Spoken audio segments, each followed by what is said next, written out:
Let's go next to our caller from the 608 area code. Who is calling today from 608?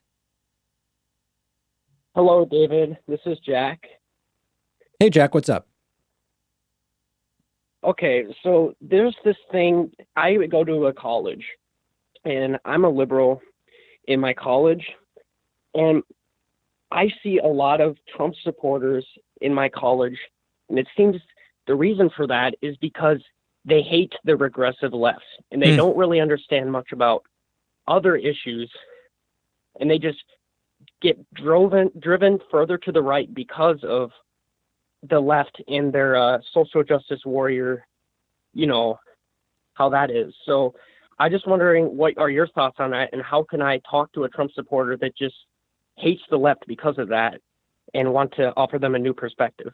So listen, here's the unfortunate reality, and I addressed this a couple weeks ago a little bit when I did an audience question about what happened to the anti-SJW movement, because the reality is that there has always been a sliver of the left that is obsessed with identity politics to an unhealthy degree, for example, right? Or whatever you want to talk, like whatever slice you're referring to that people at your college are sick of, that has existed for a long time.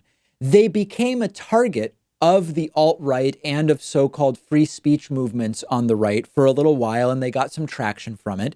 And then it sort of started to fade, and then it became less of a thing. So I think the most important thing in my mind to engage with people on the right is show them that the people that have been out there fear mongering about so-called SJWs are lying to them. They are not honestly representing that. That is a tiny fraction of the left that does not represent the big ideas of the left in any way.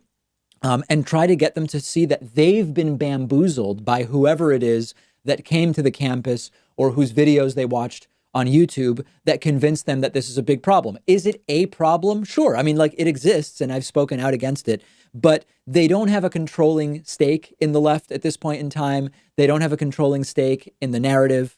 And it's sad, actually, that a lot of people get sucked into these echo chambers when we're really talking about a very small sliver of the left. That's the reality.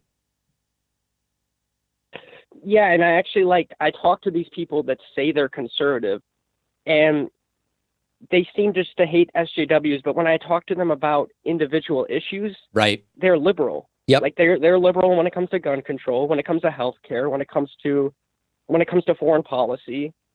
It's just that the fact of those SJWs just make them go right because they just can't stand it. Yep, Even though absolutely. if they You're took a pointing this political out spectrum perfectly, which is test, they probably would be in the middle. on issues, there's no reason for them to be supporting Donald Trump. And it's a horrible propaganda campaign that worked pretty well for a while.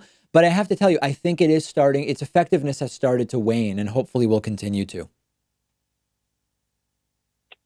All right, David, that's really all I had to ask you about. All right, very Thank good. you for Thank you so taking much my for the call. call. Yeah, I appreciate you calling in.